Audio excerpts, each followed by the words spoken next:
آپ حضور علیہ السلام کے صحابی ہیں اور حق کی تلاش کے لیے جتنا سفر حضرت سلمان فارسی نے کیا ہے اتنا کسی اور نے سفر نہیں کیا ہے.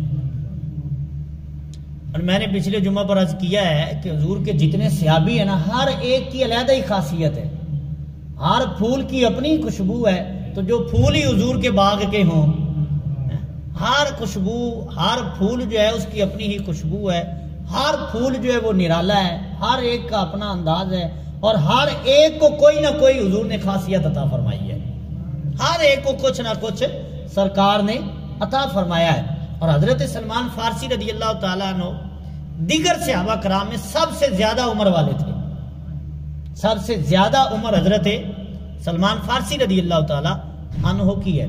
اور قرآن پاک میں اللہ تبارک و تعالیٰ نے ارشاد فرمایا کہ اولئک الذین ھداھم اللہ واولئک ھم اولو الالباب.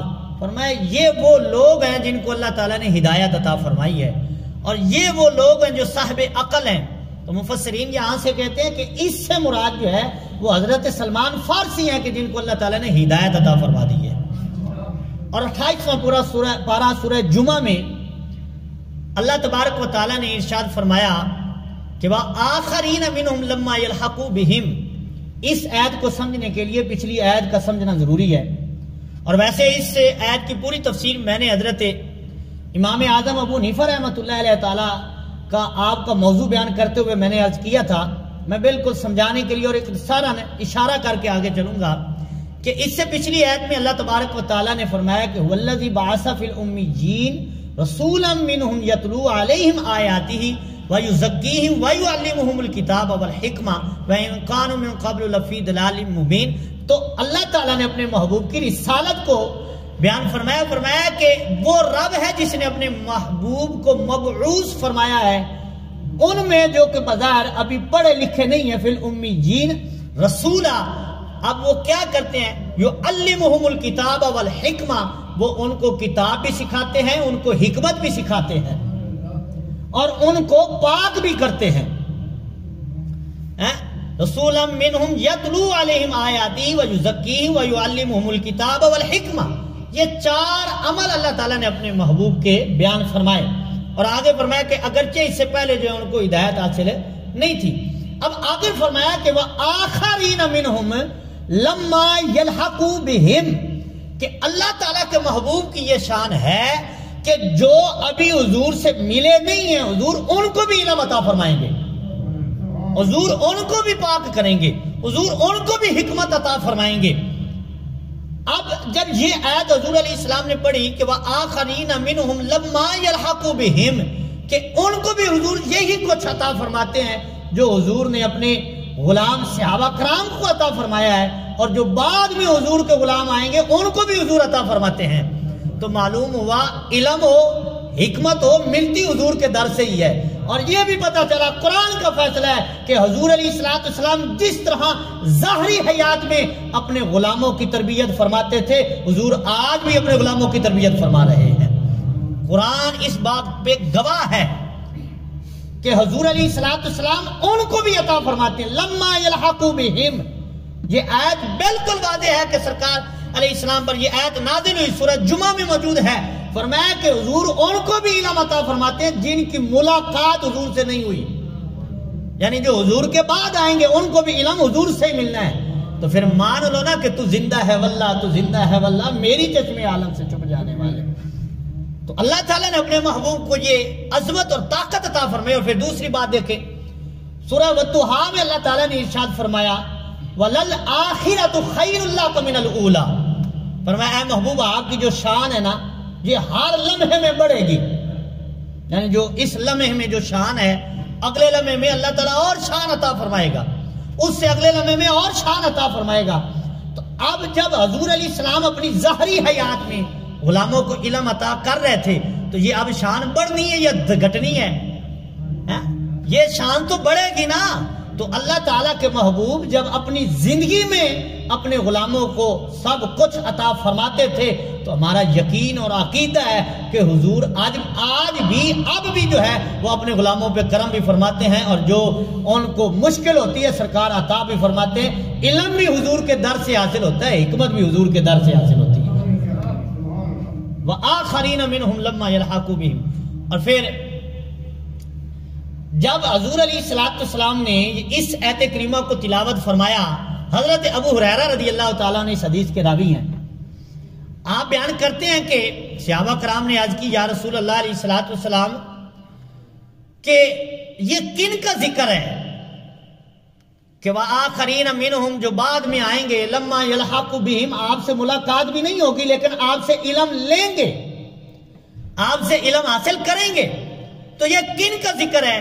تو حضرت سلمان حضور کے پاس بیٹھے ہوئے تھے، سرکار کی خدمت میں حاضر تھے، تو سرکار نے حضرت سلمان کے کندھے پر ہاتھ رکھ کے فرمایا، اب اگلے جملے سننا، سرکار علیہ السلام نے حضرت سلمان کے کندھے پر ہاتھ رکھ کے جو ہے وہ فرمایا والذی نفسی بیدہ لو کان الایمان بالسریا لتناولہ رجال من ہؤلاء، فرمایا حضرت سلمان کی طرف اشارہ کر کے فرمایا اللہ کی عزت کی قسم جس کے قبضہ ہے قدرت میں میری جان ہے، فرمایا اگر ایمان اور علم اگر سریا ستارے پر بھی پہنچ جائے گا تو یہ وہ ہیں جن کے علاقے کے لوگ ہیں، ان کی اولاد سے ہوں گے اور فارس کے لوگ ہوں گے، فرمایا وہ وہاں سے بھی اس علم کو حاصل کر کے لائیں گے، وہاں سے بھی علم لے کر آئیں گے۔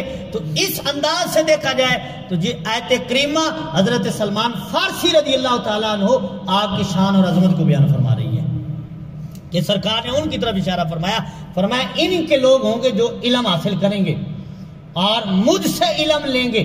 اور پھر اکثر محدثین نے یہ بات کی ہے کہ اس سے مراد فارس کے لوگوں سے مراد کوئی اور نہیں ہے، وہ حضرت امام اعظم ابو حنیفہ رحمۃ اللہ تعالیٰ آپ کی ذات ہے کہ جو حضور علیہ السلام سے علم حاصل کریں گے۔ اور پھر آگے اللہ تبارک و تعالیٰ نے دوسری جگہ فرمایا والذین جاہدوا فینا لنہدینہم سبلنا، فرمایا کہ جو ہمارے بارے کوشش کرتا ہے، جدوجہد کرتا ہے، نکل پڑتا ہے حق کی تلاش میں، تو فرمایا لنہدینہم سبلنا، فرمایا ہم ان قریب ضرور بر ضرور جو ہے اس اپنے بندے کو اپنی معرفت عطا فرما دیں گے۔ فرمایا جو کوشش کرتا ہے حق کی راہ میں، جو نکلتا ہے، جو مجاہدہ کرتا ہے، تو فرمایا پھر اس کو ہم خالی نہیں رہنے دیتے، ہم اپنی معرفت عطا فرما دیتے ہیں۔ تو یہ کوشش حق کی راہ میں جو کی ہے وہ سب سے زیادہ حضرت سلمان فارسی رضی اللہ تعالیٰ عنہ نے کی ہے۔ اور حضور علیہ السلام کے جتنے صحابہ کرام ہیں سارے ہی شان والے ہیں، ہر ایک کی اپنی شان ہے۔ اور پھر یہ وہ ہستیاں ہیں کہ جن کے بارے میں منافقین نے کوئی بات کی ہے نا تو ان کو جواب حضور نے نہیں دیا اور نہ ہی انہوں نے خود دیا، ان کو جواب اللہ تعالیٰ نے خود عطا فرمایا ہے، قرآن میں جواب دیا ہے۔ کن کو؟ جنہوں نے حضور کے غلام صحابہ کرام علیہ رضوان کے بارے میں کوئی بات کی ہے، کوئی کمزور بات کی ہے نا، تو ان کا منہ بند اللہ تعالیٰ نے خود کیا ہے۔ اور اس کی مثالیں کثیر ہیں، میں ایک دو مثالیں آپ کے سامنے عرض کرتا ہوں کہ منافقین نے حضور علیہ السلام کے غلاموں کو کہا وَإِذَا قِيلَ لَهُمْ آمِنُوا كَمَا آمَنَ النَّاسِ قَالُوا أَنُؤْمِنُ كَمَا آمَنَ السُّفَهَاءُ۔ اب منافقین کے بارے میں کہا گیا کہ جب ان سے کہا جاتا ہے کہ ایمان لاؤ حضور کے غلاموں جیسا، صحابہ کرام جیسا ایمان لاؤ، تو قرآن کہتا ہے کہ وہ آگے سے کہتے ہیں کہ ہم ان بے وقوفوں جیسا معاذ اللہ ایمان لائیں۔ حضور کے غلاموں کو کیا انہوں نے کہا؟ بے وقوف۔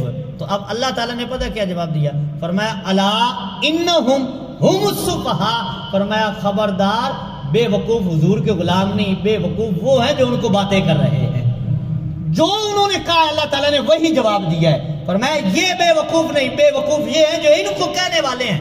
اور پھر اس سے آگے سورہ بقرہ کے پہلے دوسرے رکوع میں یہ موجود ہے کہ انہوں نے کہا کہ ہم ان سے قالوا انما نحن مستہزئون، معاذ اللہ کہنے لگے کہ ہم حضور کے غلاموں سے مذاق بناتے ہیں، استہزاء کرتے ہیں، کہ جب ان کے پاس جاتے ہیں تو ہم کہتے ہیں ہم تمہارے ساتھ ہیں، اور جب اپنے شیاطین کے پاس جاتے ہیں تو پھر ان سے کہتے ہیں کہ انما نحن مستہزئون، ہم تو ان سے مذاق کر رہے تھے، ٹھٹھا کر رہے تھے۔ اللہ اکبر. تو اللہ تعالیٰ نے کیا جواب دیا؟ فرمایا اللہ یستہزئ بہم، اے میرے محبوب کے غلاموں جو تم سے مذاق کرتا ہے نا، اللہ تعالیٰ قیامت کے دن خود ان سے استہزاء فرمائے گا، اللہ تعالیٰ خود ان سے بدلہ لے گا. یہ حضور کے غلاموں کی شان ہے. انہوں نے کہا ہم ان سے مذاق کرتے ہیں، استہزاء کرتے ہیں، تو اللہ تعالیٰ نے فرمایا میں خود ان سے بدلہ لوں گا. اب مفسرین نے کہا اللہ تعالیٰ کیا استہزاء کرے گا ان سے، کیا فرمائے گا، کیسے بدلہ لے گا؟ علامہ بزاوی رحمۃ اللہ علیہ انوار التنزیل معالم التنزیل جو ہے اس میں یہ روایت نقل کرتے ہیں کہ حضور علیہ السلام نے فرمایا قیامت کا دن ہوگا، جو منافقین ہے نا ان کے لیے ایک بار جنت کا دروازہ کھولا جائے گا. اب منافقین کہیں گے کہ جنت کا دروازہ کھول گیا تو جلدی جلدی دوڑ کر جنت میں چلے جائیں. تو کہتے ہیں کہ جب وہ دوڑ کر جنت کے دروازے پر جائیں گے تو جنت کا دروازہ بند کر دیا جائے گا. تو اللہ تعالیٰ فرمائے گا تم میرے محبوب کے غلاموں سے استہزاء کرتے تھے، مذاق کرتے تے، آج اس کا بدلہ ہے. فرمایا چلو یہیں سے واپس دفع ہو جاؤ. اللہ اکبر. تو یہ اللہ تبارک و تعالیٰ نے ان کو جواب دیا. پھر دوسری جگہ قرآن پاک میں یہ موجود ہے کہ جو منافقین ہیں ان کا سردار عبداللہ بن ابی، وہ ایک دن جو ہے وہ کہنے لگا کہ لا یخرجن العز من اہل ازل، حضور کے غلاموں کے بارے میں کہنے لگا کہ ہم عزت والے ہیں اور ان قریب ہم ان کو جو ہے مدینے سے نکال دیں گے. اور ذلت لفظ جو ہے وہ حضور کے غلاموں کی طرف منسوب کیا، یعنی ذلیل کا، معاذ اللہ ثم معاذ اللہ، نقل کفر میں بادشاہ. حضور کے غلاموں کے بارے میں یہ لفظ بولا تو اللہ تعالیٰ نے ان کو پتہ کیا جواب دیا؟ اللہ تعالیٰ نے فرمایا وَلِلَّهِ الْعِزَّةُ وَلِرَسُولِهِ وَلِلْمُؤْمِنِينَ، فرمایا عزت اللہ اور اللہ کے رسول کے لیے ہے، اور عزت ان کے لیے جو حضور کے سچے اور پکے غلام بن گئے ہیں. فرمایا ان کے لیے کوئی عزت نہیں ہے جو حضور کی غلامی نہیں اختیار کرتے. فرمایا وَلِلَّهِ الْعِزَّةُ وَلِرَسُولِهِ وَلِلْمُؤْمِنِينَ، فرمایا عزت اللہ اور اللہ کے رسول کے لیے اور حضور کے غلاموں کے لیے. تو انہوں نے ایسا لفظ کہا تو اللہ تعالیٰ نے جواب میں وہی کہا. تو یہ حضور کے غلاموں کی شان ہے. تو ان شان والے صحابہ کرام میں ایک حضرت سلمان فارسی ہیں رضی اللہ تعالی عنہ، جن کا آج ذکر خیر کرنا ہے. آپ کا پہلے نام جو ہے وہ مابا تھا اور آپ مجوسی تھے اور ایران کے علاقہ فارس میں رہنے والے تھے. یعنی فارس کا جو علاقہ تھا وہاں آپ کی رہائش تھی. اور بچپن میں آپ کو بڑی علم کی جستجو تھی. جب آپ گھر سے سکول کے لیے جاتے تو آپ کسی راہب کے پاس جا کر بیٹھ جاتے اور ان سے جو ہے وہ دین کی باتیں سننے لگ جاتے. اور پھر آپ بڑے لاڈلے تھے، ایک ہی بیٹا تھا اور بڑا لاڈ سے آپ کو جو ہے گھر والوں نے پالا تھا. اور یہاں تک کہ آپ خود بیان کرتے ہیں کہ میں اس وقت میں اپنے علاقے میں جو ہمارا معبد خانہ جو آگ تھی، ہم جو ہے اس کو جو پوجا کرتے تھے، جہاں آگ جلائی جاتی تھی، مجھے وہ اتنا سمجھتے تھے کہ یہ نیک ہے کہ اس جگہ کی ذمہ داری جو ہے آگ کو جلانے کی ذمہ داری وہ میرے سپرد کر دی انہوں نے، کہ میں آگ جلاتا تھا جس کو ہم اس وقت خدا سمجھتے تھے. آپ خود فرماتے ہیں کہ پھر اس کے بعد کیا ہوا کہ میرے دل میں اللہ تعالیٰ نے کی طرف سے القاء ہوا کہ یہ زمین و آسمان کو پیدا کرنے والا کون ہے؟ یہ آگ تو نہیں ہے، یہ تو خود جلا دیتی ہے، اس نے کسی کو کیا پیدا کرنا ہے؟ کہتے یہ میرے دل میں جستجو پیدا ہوئی، خیال پیدا ہوا کہ یہ اللہ تعالیٰ کو پیدا کرنے والا کون ہے.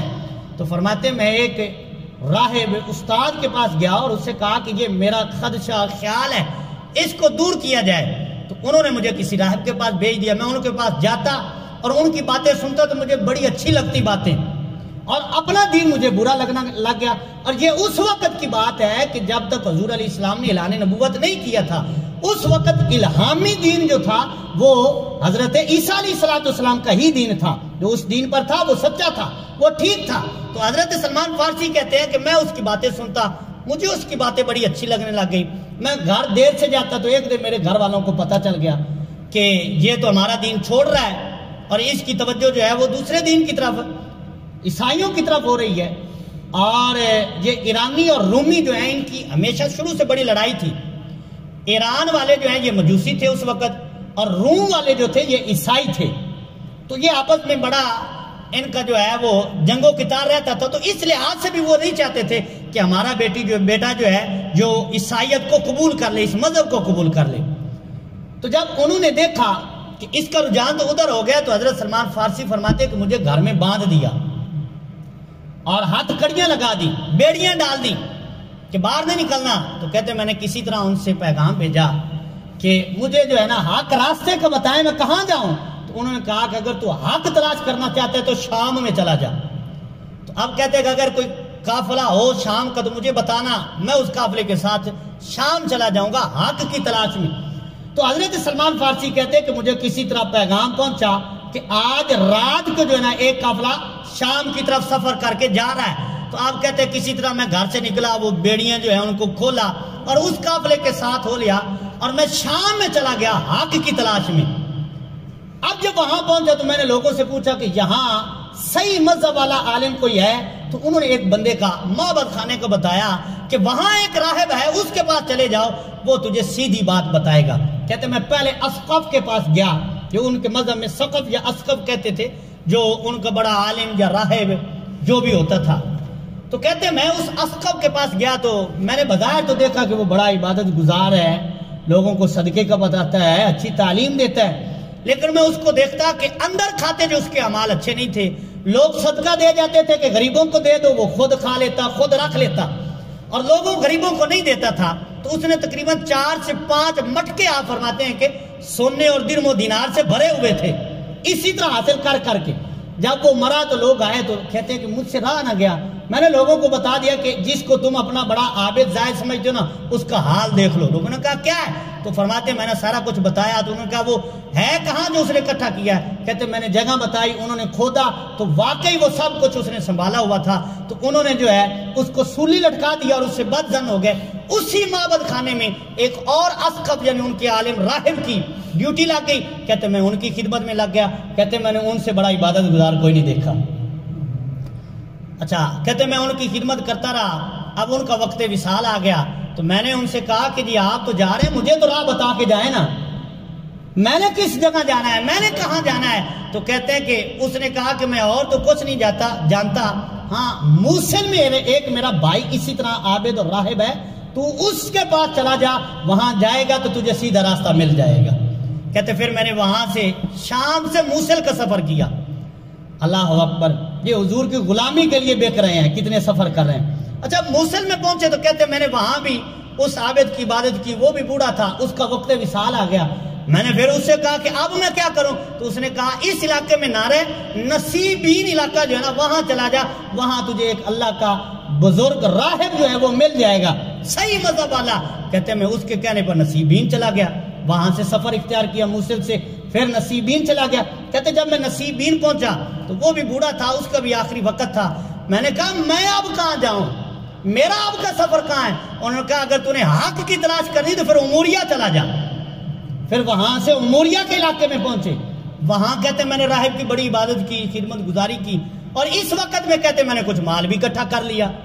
اس کا وصال ہو گیا، وقت وصال. میں نے اس سے پوچھا او مجھے تو کسی طرف لگا کے جاؤ، میں کیا کروں گا، میرے لیے کون سا سیدھا راستہ ہے؟ تو اس نے کہا کہ اگر تو حق کی تلاش میں نکلنا چاہتا ہے تو یہاں قریب کھجوروں والا شہر ہے، وہاں چلا جا. یہاں قریب ہے کھجوروں والا شہر، مدینہ شریف ہے، وہاں چلا جا. وہاں اللہ کا آخری نبی ہجرت کر کے آئے گا، وہاں اس کی خدمت میں بیٹھ جانا، تجھے حق بھی مل جائے گا، ہدایت بھی مل جائے گی، سیدھا راستہ بھی مل جائے گا. تو کہتے ہیں کہ اب میں اس تلاش میں نکلا کہ مجھے کوئی قافلہ مل جائے جو مجھے مدینہ شریف کے راستے پہ لے کر جائے. تو کہتے ہیں کہ ایک بنو کلب قبیلے کا قافلہ تاجروں کا آیا. تو میں نے ان سے پوچھا کہاں جانا ہے؟ انہوں نے کہا یثرب جانا ہے، کیونکہ اس شہر کو پہلے یثرب کہتے تھے، کھجوروں کا شہر تھا، تو یثرب اس کو کہتے تھے. اس کا پرانا نام ہے لیکن کہنا نہیں چاہیے. تو انہوں نے کہا ہم نے وہاں جانا ہے. تو کہتے ہیں میں نے ان سے کہا کہ چلو مجھے بھی لے جاؤ، اگرچہ یہ میری بکریاں میرا مال جو مجھ سے لے لو، اس کے بدلے مجھے مدینہ پہنچا دو. تو کہتے ہیں کہ بنو قلب والے نے مجھے ساتھ لے لیا، لیکن ہوا کیا کہ وہ ان کی نیت بگڑ گئی. انہوں نے کہا مال بڑا ہے، خادم بھی ہے، خدمت گزار بھی بڑا ہے. انہوں نے مال بھی آپ کا ہڑپ کر لیا اور آپ کو غلام بنا کر آگے بیچ دیا.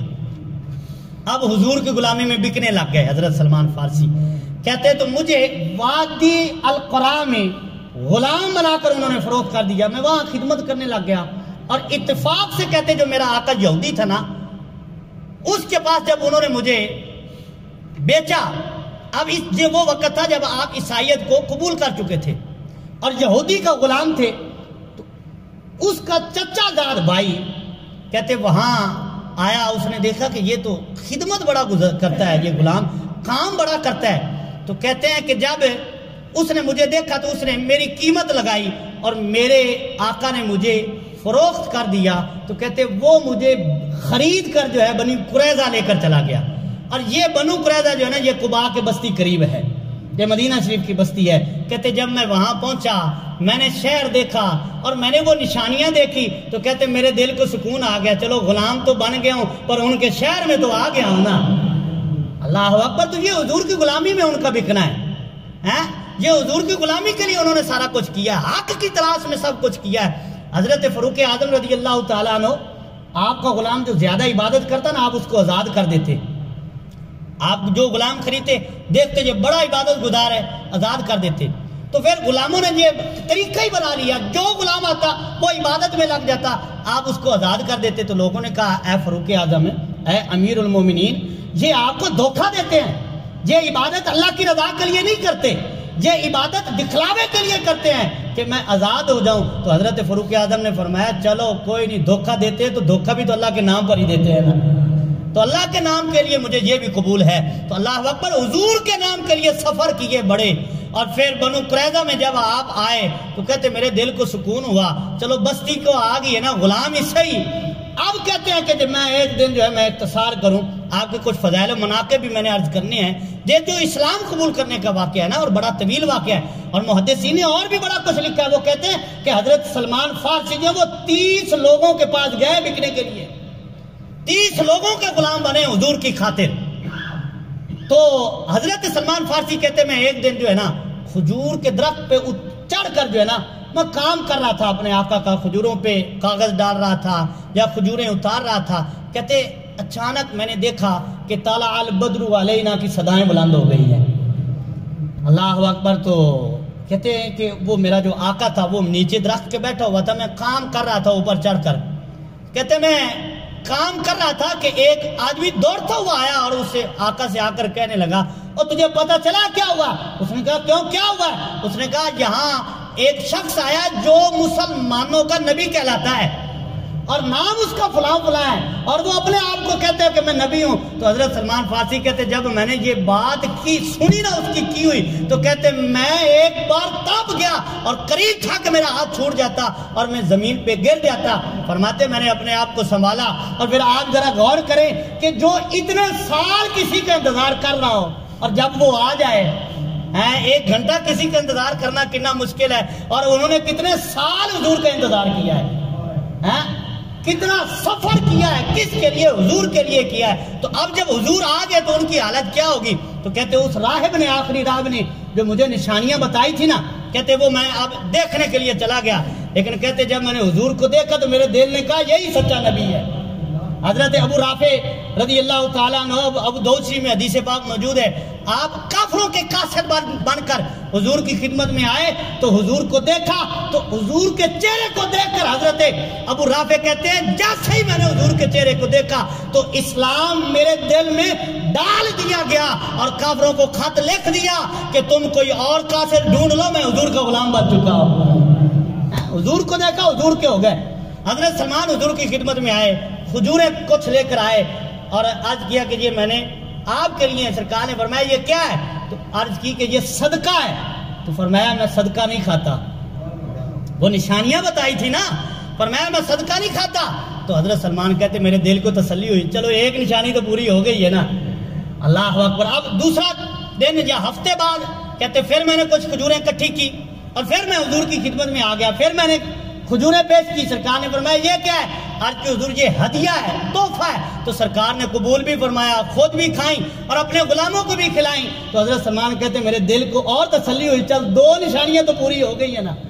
اللہ اکبر. اب روایات میں آتا ہے کہ حضور علیہ الصلوۃ والسلام جنت البقیع کے موقع پر جو وہاں موجود تھے, حضور علیہ السلام ایک صحابی کی تدفین کے موقع پر وہاں کھڑے ہوئے تھے اور سرکار نے 2 چادریں پہنی ہوئی تھی, ایک تہ بند بنائی ہوئی تھی اور ایک کو اوپر اوڑا ہوا تھا, اپنے اوپر کی ہوئی تھی چادر.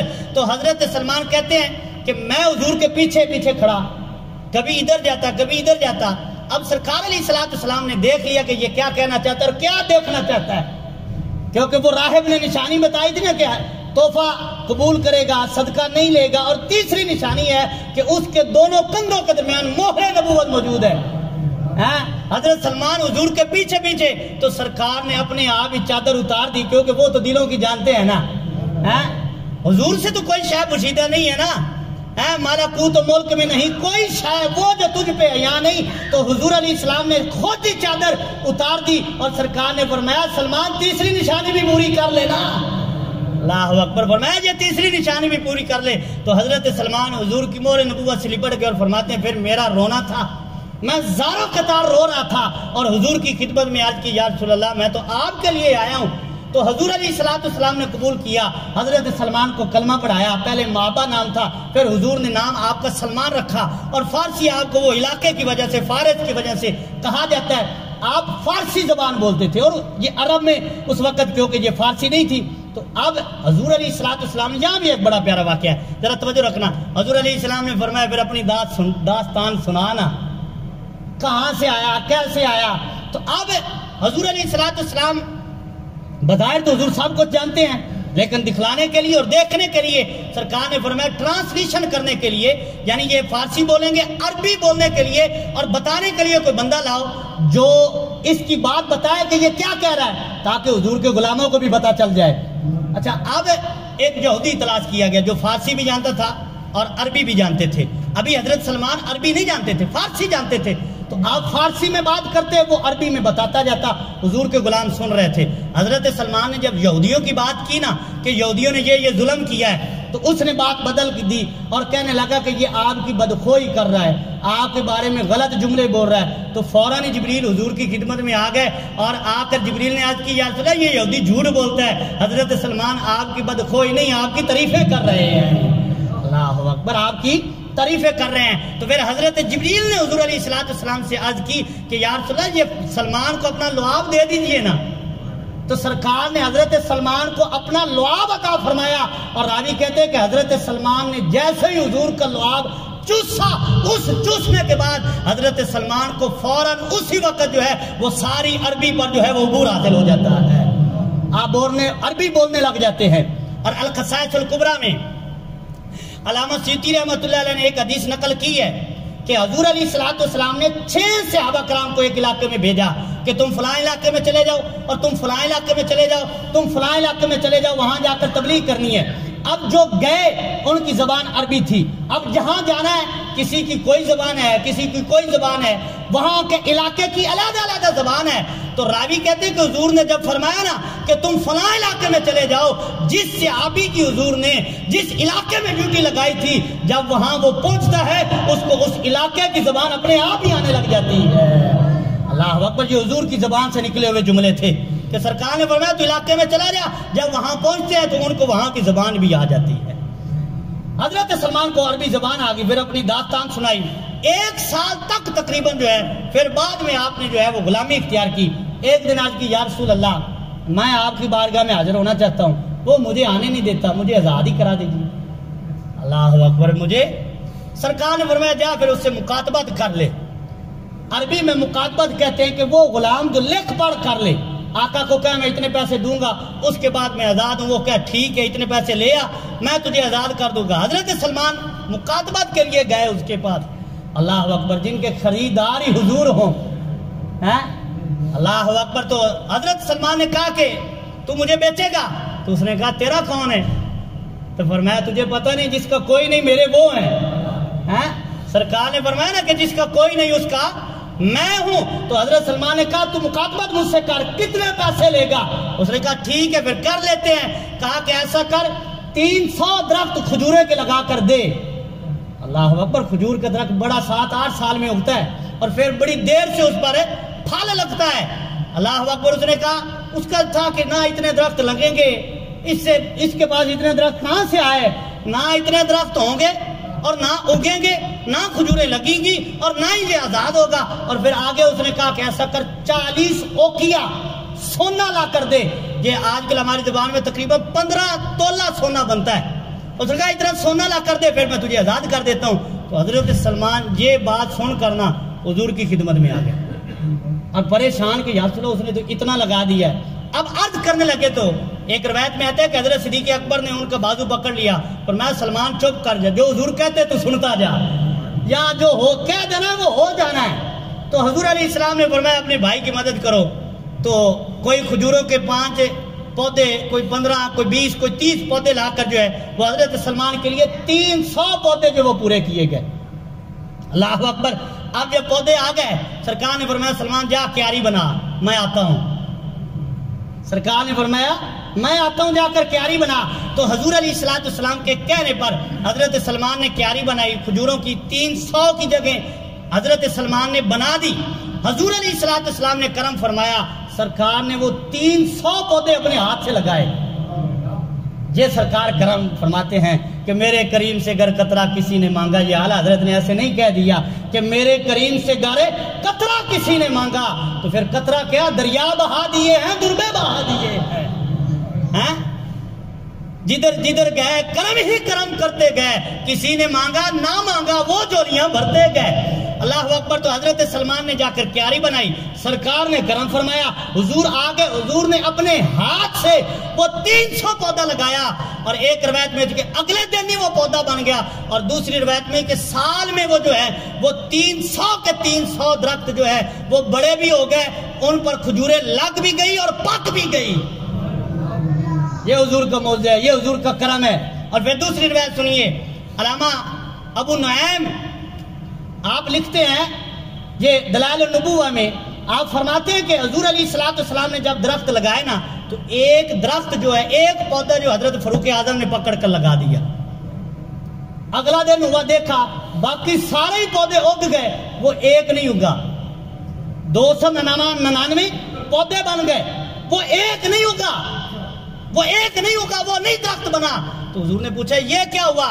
تو عرض کی کہ یا رسول اللہ یہ حضرت عمر نے لگایا. فرمایا اسی لیے نہیں منا. تو وہ بھی حضور نے اپنے ہاتھ سے لگایا تو وہ بھی دوسروں کے ساتھ پھل جو ہے وہ کھجوریں بھی پک جاتی ہیں اور پھل بھی دینے لگ جاتا ہے.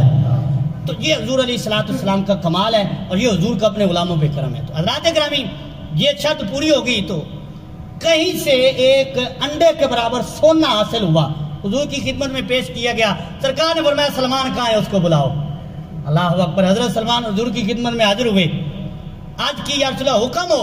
سرکار نے فرمایا یہ لے کر جا سونا اور ان کو کہہ کہ اپنا پورا کر لو، جتنا انہوں نے رکھا نا وہ پورا کر لو. تو حضرت سلمان عرض کرنے لگے یا رسول اللہ یہ تو تھوڑا سا ہے. تو سرکار نے فرمایا مجھے پکڑا. سرکار نے پکڑا اور اس پہ اپنا حضور نے لعاب لگا دیا. سرکار نے لعاب لگا کے دے دیا. فرمایا جا ان سے کہنا کہ یہ پورا کر لیں. تو حضرت سلمان کہتے جب میں نے ان کو دیا انہوں نے ترازو میں رکھا تو جتنا وزن مقرر ہوا تھا وہ سونا اس کے برابر نکلتا ہے. اور پھر دوسری روایت جہاں حضور علیہ السلام نے فرمایا، محدثین لکھتے ہیں کہ سرکار نے فرمایا سلمان ہے اگر وہ آج اتنا سونا کہتے تو یہ سونا اس کے بھی برابر ہو جاتا. مطلب یہ تھا کہ جتنے بھی وہ کہہ دیتے جب میں نے کہہ دیا کہ اس کے برابر ہی یہ سونا نکلنا تھا. حضرت سلمان آزاد ہو گئے، حضور کی خدمت میں حاضر ہو گئے. اور حضور علیہ السلام کے صحابہ کرام اصحاب صفہ ان میں آپ بھی جو ہے وہ بیٹھنے لگ گئے اور حضور کی خدمت میں اور حضور سے تعلیم حاصل کرنے لگ گئے. اور حضرت سلمان فارسی رضی اللہ تعالیٰ عنہ خندق کے موقع پر جو آپ کی خدمات ہیں وہ اسلام نہیں بھلا سکتا. کہ جب غزوہ خندق جس کو قرآن میں سورہ احزاب کے نام سے بیان کیا گیا ہے، اب جب پتہ چلا کہ وہ جو تعداد میں زیادہ ہیں 10,000 یا اس سے زیادہ تعداد ان کی اور صحابہ کرام کی 3,000 کے قریب تعداد ہے، پتہ چلا کہ وہ تعداد میں زیادہ اور لڑنے کے لیے بھی نکل پڑے ہیں. تو اب کیا تدبیر اختیار کی جائے؟ تو کسی نے کہا مدینے میں رہ کر ان کی جنگ کی جائے، ان سے جنگ کی جائے. کسی نے کہا کہ باہر نکل کر جہاد کیا جائے. تو حضرت سلمان فارسی نے عرض کی یا رسول اللہ ہمارے علاقے میں جب ہم پر کوئی حملہ کرتا تھا تو ہم اپنے علاقے کے ارد گرد خندق کھود دیتے تھے، یعنی گڑھا کھود دیتے تھے اور اس کے اندر آگ جلا دیتے تھے. اس طرح دشمن ہم پہ حملہ نہیں کر سکتا تھا. تو حضور کو یہ تجویز حضرت سلمان کی بڑی پسند آئی اور اسی پر عمل کیا گیا اور اسی تدبیر کے صدقے جو ہے اللہ تعالیٰ نے مسلمانوں کو فتح عطا فرما دی.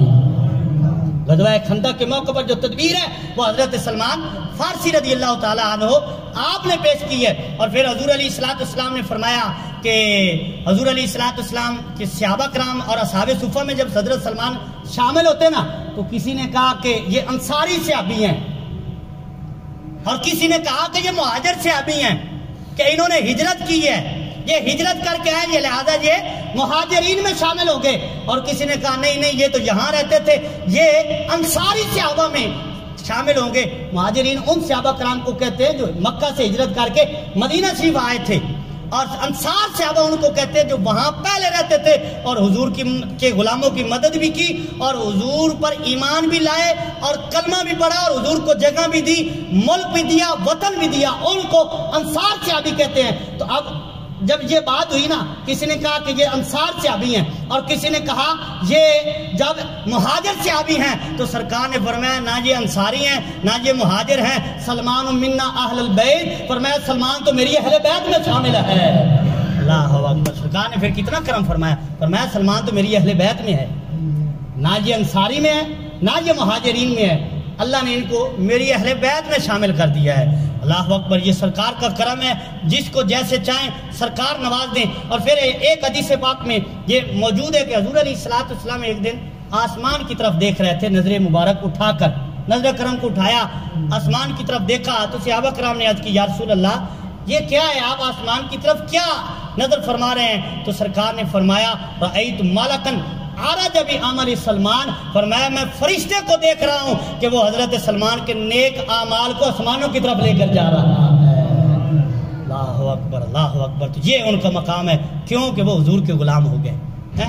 اور پھر حضور علیہ السلام نے ارشاد فرمایا، یہ کنز العمال میں حدیث پاک موجود ہے، حضور علیہ السلام نے فرمایا من اراد ان ينظر الى رجل نور قلبه فلينظر الى سلمان، فرمایا اگر کوئی بندہ یہ چاہتا ہے کہ اس بندے کی زیارت کرے کہ جس کے دل کو اللہ تعالیٰ نے منور کر دیا ہے، نور سے بھر دیا ہے، فلينظر الى سلمان، فرمایا اسے چاہیے میرے سلمان کو دیکھ لے، فرمایا ان کا دل منور ہے، ان کا دل نورانی ہے، ان کے دل کو اللہ نے نور سے بھر دیا ہے، کیونکہ وہ تو دلوں کی جانتے ہیں نا، وہ تو اپنے غلاموں کے دلوں کی خبر رکھتے ہیں، خبر رکھنے والے نے بتایا ہے کہ میرے سلمان کا دل جو ہے وہ اللہ نے نور سے بھر دیا ہے۔ اللہ اکبر۔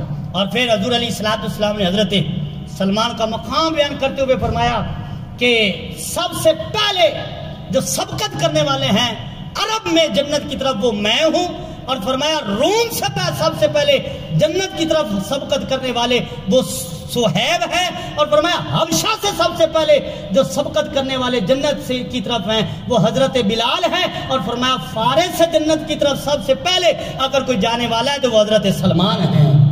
اور پھر حضرت سلمان رضی اللہ تعالیٰ عنہ، حضرت بلال اور حضرت مقداد رضی اللہ تعالیٰ عنہ، یہ تین صحابی بیٹھے ہوئے تھے۔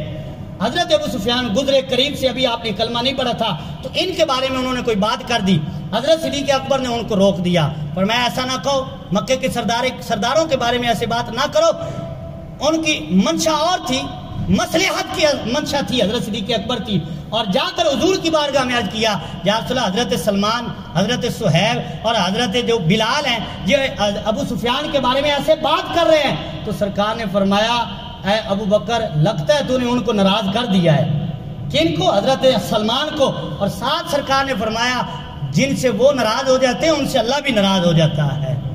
یہ مقام بیان کیا، پھر حضرت صدیق اکبر واپس آئے اور کہا کہ آپ ناراض تو نہیں ہوئے؟ تو انہوں نے کہا نہیں، فرمایا ہم آپ سے ناراض نہیں ہوئے۔ تو یہ ان کی محبت کا عالم تھا۔ پھر حضرت سلمان کی سادگی کی بات کروں، حضرت سلمان گورنر بن گئے مدائن کے، حضرت فاروق اعظم کے زمانے میں گورنر تھے مدائن کے، اور آپ کی سادگی کا عالم یہ تھا کہ اپنے ہاتھ سے ٹوکریاں بناتے تھے اور فروخت کرتے تھے، اور جو بیت المال سے آپ کو وظیفہ ملتا تھا 5000 وہ اگلے دن ہی اللہ کی راہ میں صدقہ کر دیتے تھے۔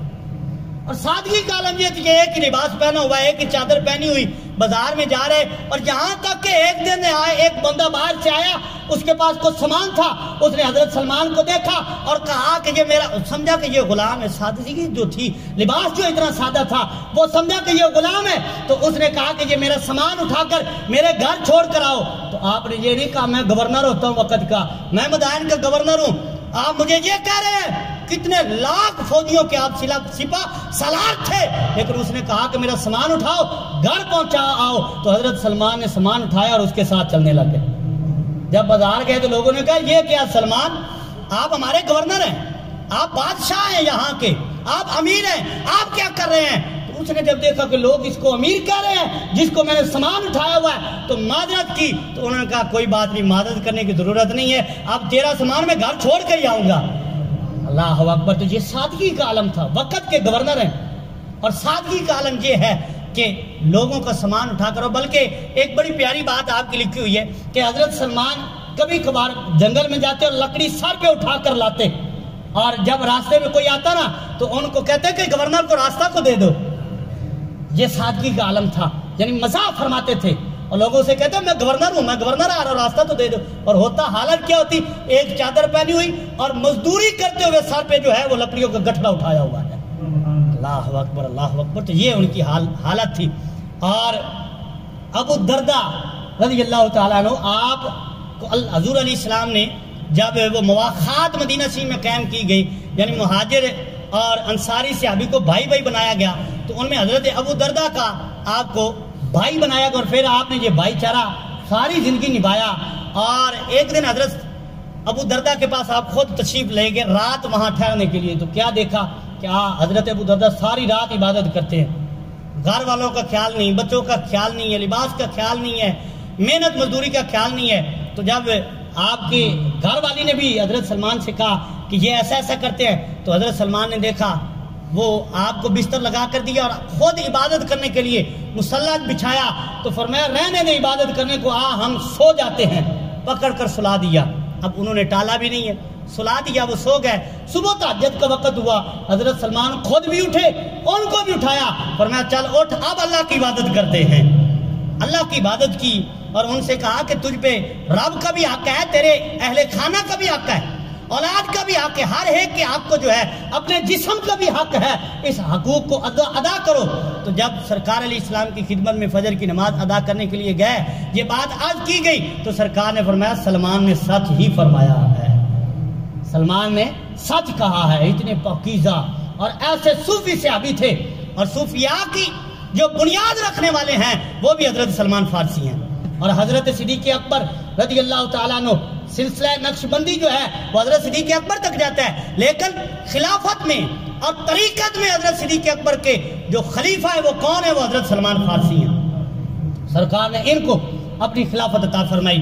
اور میں بالکل آخری بات کرنے لگا ہوں، حضرت سلمان فارسی ایک دن حضرت عبداللہ ابن سلام رضی اللہ تعالیٰ عنہ ان کے پاس بیٹھے ہوئے تھے اور آپس میں بات کر رہے تھے، تو بات چل پڑی کہ مرنے کے بعد نا، کہا کہ جو پہلے مرے گا نا وہ دوسرے کو بتائے گا کہ تیرے ساتھ کیا اللہ تعالیٰ نے معاملہ فرمایا ہے۔ اچھا، حضرت عبداللہ بن سلام رضی اللہ تعالیٰ نے فرمایا کہ ایسا بھی ہوتا ہے کہ مرنے کے بعد بھی خبر دی جا سکتی ہے؟ تو حضرت سلمان نے فرمایا جو روح قید ہوتی ہے نا وہ کافروں کی ہے، مومنوں کی روح مرنے کے بعد بھی آزاد ہوتی ہے، مرنے کے بعد بھی آزاد ہوتی ہے۔ تو حضرت سلمان پہلے فوت ہو گئے۔ حضرت عبداللہ بن سلام کہتے ہیں میں دوپہر کو قلولہ کر رہا تھا کہ میرے خواب میں حضرت سلمان آئے، اور پھر میں نے پوچھا کہ کیا بنا؟ تو حضرت سلمان نے فرمایا اللہ تعالیٰ نے خیر ہی خیر کر دی حضور کے صدقے، پریشانی کوئی نہیں ہے، بہاریں ہی بہاریں ہیں۔ اور پھر ایک بات حضرت سلمان فارسی نے کی، فرمایا میں نے اللہ تعالیٰ کے ہاں ایک بات پائی ہے۔ تو حضرت عبداللہ بن سلام نے فرمایا وہ کیا پایا ہے، کیا کی چیز دیکھی ہے؟ فرمایا وجدت التوکل عند اللہ شیئا عجیبا، فرمایا اللہ کی بارگاہ میں سب سے جو پسندیدہ چیز اور سب سے عجیب چیز جو ہے وہ اللہ تعالیٰ کی ذات پہ بھروسہ کر لینا ہے۔ فرمایا وہ توکل ہے جو اللہ تعالیٰ کی ذات پہ توکل کر لیتا ہے، اللہ کی ذات پہ بھروسہ کر دیتا ہے، اپنا ہر معاملہ جو ہے وہ اللہ پہ چھوڑ دیتا ہے، تو فرمایا اللہ تعالیٰ پھر اس کو جو ہے وہ خالی اور اکیلا نہیں رہنے دیتا، پھر اللہ تعالیٰ اس کی مدد فرما دیتا ہے۔ یہ حضرت سلمان فارسی رضی اللہ تعالیٰ عنہ ہیں، جن کی مختصر سی سیرت میں نے آپ کے سامنے عرض کی، اور حضور کی غلامی اختیار کی، اور حضور کی غلامی میں سن 37 ہجری میں تقریباً، اور بعد کے اور بھی قول ہے، آپ کی مدائن میں ہی آپ دنیا سے پردہ کرتے ہیں، اور مدائن میں ہی آپ کا روضہ انور ہے۔ اللہ تعالیٰ عمل کی توفیق عطا فرمائے، اللہ تعالیٰ ہمیں دین و دنیا کی بھلائیاں عطا فرمائے۔ اگلا جمعہ انشاءاللہ تعالیٰ حضرت بلال رضی اللہ تعالیٰ عنہ آپ کی سیرت پہ عرض کریں گے۔